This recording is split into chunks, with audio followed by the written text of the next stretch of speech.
Hey, welcome back on a new exciting tutorial. Today's gonna be about procedural modeling, and I figured a roller coaster would be a freaking cool example. So we need to build a setup that can adapt to the shape of our path, have the pillars and support to change accordingly, and also have it fitting the variations of our ground. We're gonna start with the main section. In my reference, it corresponds to the main pipes and the various connections between them. So let's dive in. So I'm creating a geo context in which I create the curve node. From there, I'm switching to front view and start drawing a basic curve. For now, it's just an example to set up the smooth. So I'm doing a resample and then I'm tweaking the smooth. Then I'm like removing all the points that I had before and start actually drawing something cooler. So one trick is that you can use middle click to have a preview of what's gonna look like the next point. And then you can start refining the path point by point and try to find a shape of a roller coaster that looks pretty cool.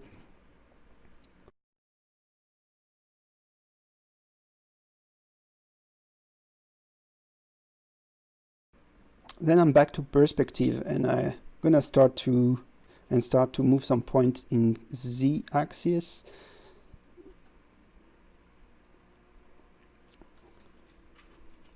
So I sped up a bit this part because it's like a bit of a tedious process and it just takes time figuring out a cool flow. But as you can see, we can get something pretty decent very quickly. So let's say I'm happy with this shape. If I show up the points, I might not have enough, so I'm just gonna resample them again and have some smaller length value. So now let's define our section. To do that, I'm dropping a group range. The group type needs to be points, and we wanna select 1 point every 9 points, basically. That's what it means. We're going to call this group section. Let's drop a null and call that output path, just to organize our scene a little bit. Generate the main pipes, we're going to use a sweep node. So let's drop a sweep node and we're going to use a circle as a cross section. So for now it's way too big. So let's decrease the uniform scale to something a little more decent, 0.1. Let's make that a polygon, and the number of divisions need to be a triangle, so 3. I'm dropping a skin nodes and switching the connectivity to columns, just so we got the main lines. That is fantastic. So I'm dropping a polywire now to generate the pipes. Let's increase the divisions and reduce the wire radius. Maybe let's smooth a little bit the curve to get something cleaner.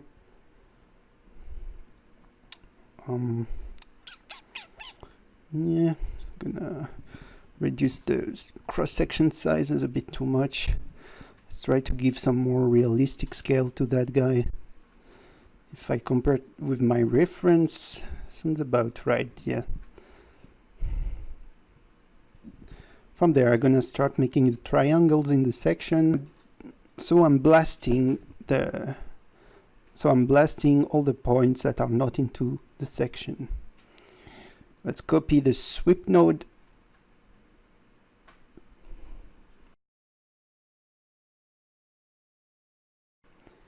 And polywire that guy too. Like the radius should be probably thinner than what we had in the main pipes. And we merge those guys together. That's pretty cool. I'm gonna refine a bit the proportion, probably 0.01.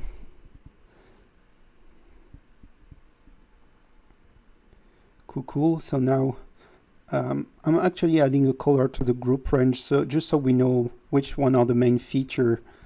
So you see, if I'm actually tweaking the number of steps, we got more or less section into a roller coaster. That's pretty cool. So we're gonna need a middle for this section. So I'm dropping another group range. Gonna call that middle section, and the group type has to be points. From there we can do a copy parameter and pass that as a reference in here in the middle section, and we can also copy that in the offset and divide that by 2, so that now we got the same length but with an offset that corresponds to the center of the section. So same technique than before. I'm using a blast to isolate the points in the middle section, and then we can copy the sweep node and plug that into the merge. See if, yeah, so that sounds right. Now we see that we have something that actually fit in the middle of the section. But so let's do a bit of cleaning, create a null, let's call that output cross section, because we're gonna need some nodes in there. So we're gonna need to isolate the edge of the base of the triangle. To do that, we're gonna use the polyframe. So to show you an example, let's check out the normals of the triangles. By default, and if you disable it, they are all pointing into the same direction, but as soon as you rename the tangent name to N, capital N, we actually see that the normal are pointing to the tangent direction. Now if we create a group type to edge, and keep by normal activated, and direction is gonna be 1 in Y, it is now isolating the edge at the base of the triangle. Now using a transform, we're gonna rotate a bit the triangle so that it sits straight. Yeah, that's looking better. So then now if I go back to my middle section and I drop a dissolve node, we need to delete non-selected, and now it's only keeping the base of the triangle.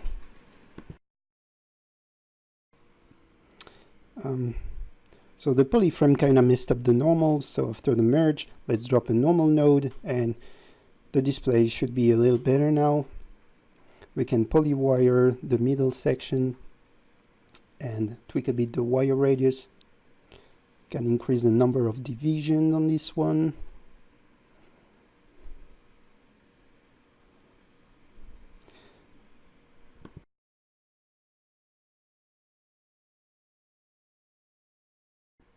Now the tricky part's gonna be to connect the diagonals of the section to the middle part. So let's move this bunch of node up there and drop a group node. So the group name is gonna be, let's say, start. And so actually what we need to do is to grab one of the points that are included in the base edge of the triangle. So we got 0 and 2. So let's say we want to grab the point number 0.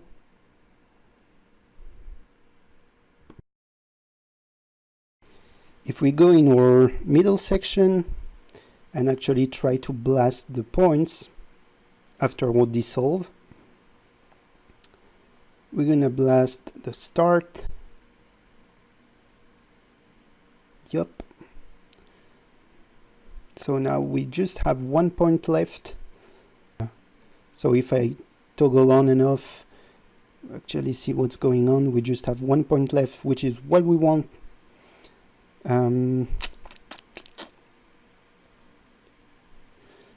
So we're gonna need to connect this point to the point that is at the top of this triangle. So we're gonna drop another group that we're gonna call end, and the number of this point is actually 1. Now let's actually clean a bit. So it's starting to get a bit confusing, so let's clean a little bit and drop some null. That is the main section. Middle section. And let's call this one main pipe. We could also assign some colors, so it's a little bit more visual to read.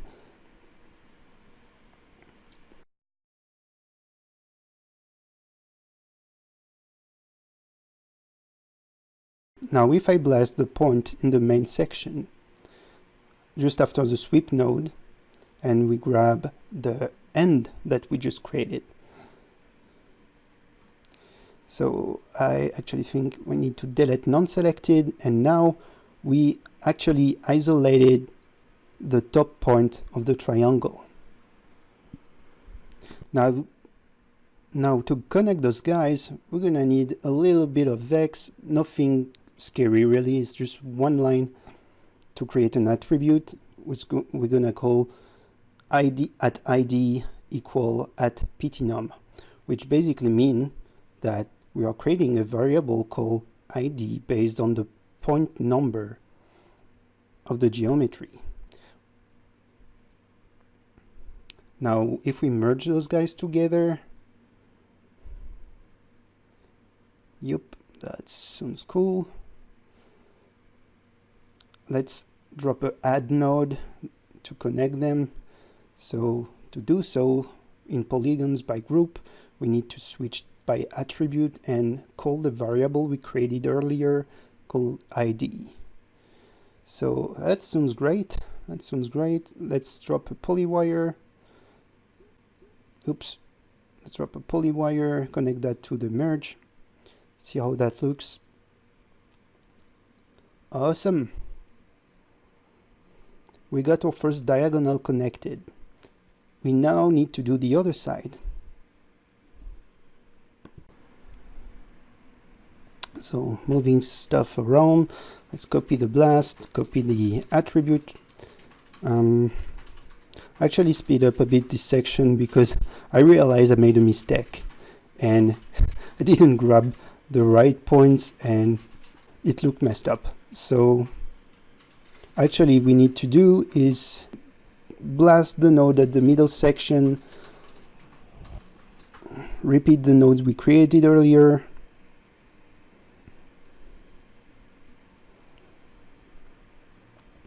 and now we have the other side created. So we're gonna need the symmetry of this guy, like the opposite side of the diagonal. So let's actually drop a sort node, and you're gonna see that's pretty interesting. If we change that to shift and we actually shift by -1, we just get the direction we wanted. If we toggle the node on and off, we actually see the symmetry going on. Starting to get confusing. Let's select all these nodes and generate a subnetwork. I'm gonna call that connect to middle.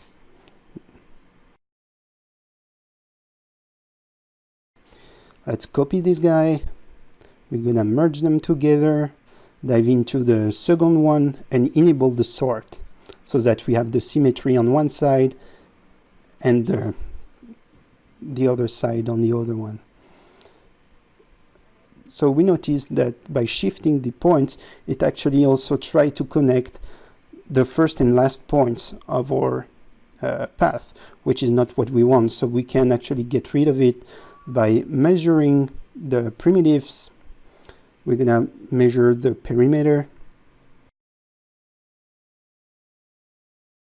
And in a delete node, we can actually create an expression and just copy at perimeter, which is the attribute we created, is greater than 10. How do I know the number? I just check out in the spreadsheet and you see all the numbers are around 0.17 except the last one, which was like 11. So That's pretty much it. We actually got a first pass of the roller coaster. So if we try to tweak a bit the original curve, we see that everything is conforming properly. That's the magic of procedural. If you guys enjoyed this video, please click like and don't forget to subscribe so you won't miss the second part of this tutorial where I will show you how to set up the pillars for the roller coaster. See ya in the next video.